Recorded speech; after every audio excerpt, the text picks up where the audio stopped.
किसान भाइयों, इस समय हमारी धान की फसल 65 से 70 दिन के आसपास की हो चुकी है और इस समय ही ब्राउन प्लांट हॉपर या तेले का खतरा भी बहुत अधिक बना रहता है। इसलिए हमें इसकी रोकथाम के एकदम पक्के और ठोस उपाय करने चाहिए, क्योंकि इस समय तक हमने अपनी धान की फसल में बहुत अधिक दवाएं और खाद पानी में खर्च कर चुके हैं। और अगर हम देखते हैं कि इस समय हॉपर का प्रकोप बहुत अधिक हो जाता है तो हमारी धान की फसल 60 से 70% तक बर्बाद हो जाती है। और हमने देखा होगा कि जिस खेत में हॉपर का प्रकोप हो जाता है तो पहले बहुत ही थोड़ी सी जगह में पत्तियां पीली या पेड़ सूखने के लक्षण दिखाई देते हैं और अगले दिन हम उसी फसल को देखते हैं तो वह बहुत ही ज्यादा जगह में ये पीली पत्तियां या पेड़ सूखने के लक्षण बहुत ही ज्यादा फैल जाते हैं, क्योंकि ब्राउन प्लांट हॉपर एक ऐसा रस चूसक कीट है जो धान की फसल के तने के निचले हिस्से से रस चूसना शुरू करता है। और धीरे धीरे ये हॉपर तो बहुत जगह में फैल चुका होता है, मगर शुरू में हमें इसके लक्षण बहुत कम दिखाई देते हैं। और अगर हम इस हॉपर की समय से रोकथाम नहीं करते हैं तो ये हमारी फसल को बहुत अधिक नुकसान कर सकता है। सो इसलिए हमें कोशिश ये करनी चाहिए कि जब धान की बालियां निकलने की अवस्था हो, मतलब गोप की अवस्था हो या 1 से 2% बाली निकल चुकी हो, तो रस चूसक कीट लगने से पहले ही प्रिवेंटिव में किसी अच्छे सिस्टमिक टेक्निकल जैसे कि पाइमेट्रोजाइन, जो कि सजेंटा कंपनी के चेस इंसेक्टिसाइड में आता है, तो इस दवा का प्रिवेंटिव में ही छिड़काव कर देना चाहिए, क्योंकि इस समय तक मौसम हॉपर के अनुकूल हो जाता है तो फिर हॉपर के अटैक के लक्षण दिखाई देने लग जाते हैं और इसलिए हमें प्रिवेंटिव में ही हॉपर की स्प्रे करवा देनी चाहिए। मगर इस हॉपर को कंट्रोल करने के लिए चेस इंसेक्टिसाइड के बारे में और जानने के लिए जो किसान भाई हमारी वीडियो पहली बार देख रहे हैं तो आप भी हमारा चैनल सब्सक्राइब कर लीजिए, जिससे आपको हर एक फसल के बारे में सही टाइम पे सही जानकारी मिलती रहे। तो चलिए जानते हैं कि धान की फसल में सिजेंटा चेस के मोड ऑफ एक्शन के बारे में। तो किसान भाइयों, सिजेंटा चेस ये contact stomach translaminar and systemic mode of action वाला इंसेक्टिसाइड है। मतलब इसकी स्प्रे करने से ये बहुत ही आसानी से धान की हरी पत्तियों में प्रवेश करता है और पौधे के सभी हिस्सों में फैल जाता है, मतलब नीचे पौधे के तने तक चले जाता है, जिससे कि हॉपर जैसे ही फसलों को नुकसान करते हैं और रस चूसते ही लकवाग्रस्त हो जाते हैं और 1 घंटे के अंदर खाना और अंडे देना बंद कर देते हैं और बाद में भूख से मर जाते हैं। मतलब चेस की स्प्रे करने के 15 मिनट बाद ही दवा का असर दिखने लगता है और 1 से 4 दिन बाद हॉपर के एक्शन को पूरी तरह से खत्म कर देता है। जैसे कि इसकी स्प्रे करने के 3 से 4 दिन लग जाते हैं हॉपर का सफाया होने में। और ये कीटनाशक मित्र कीटों के लिए पूरी तरह से सुरक्षित है।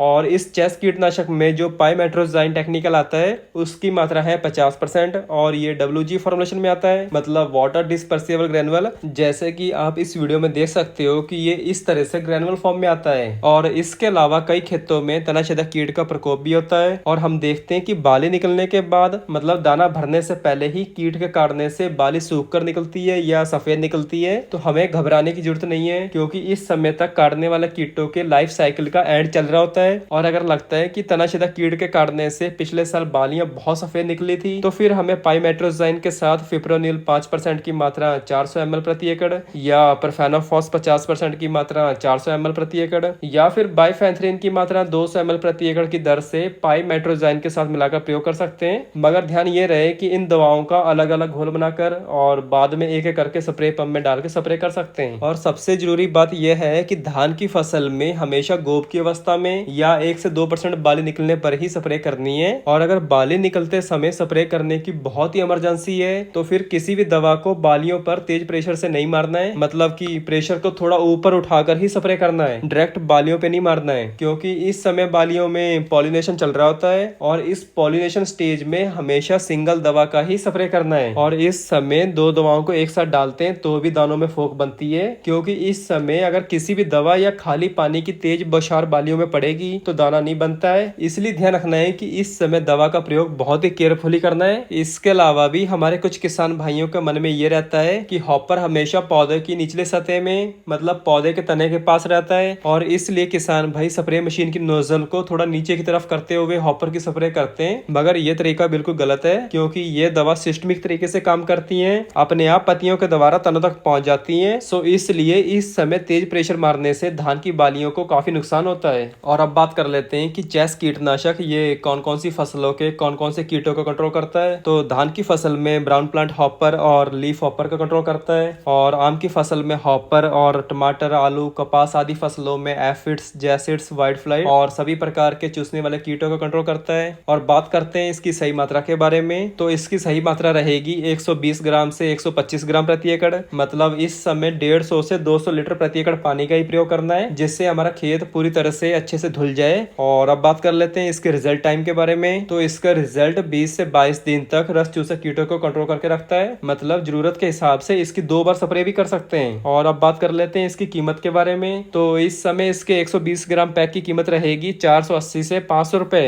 तो किसान भाइयों, यही सब कुछ था कि धान की फसल में हॉपर की सबसे बेस्ट दवा के बारे में। धन्यवाद।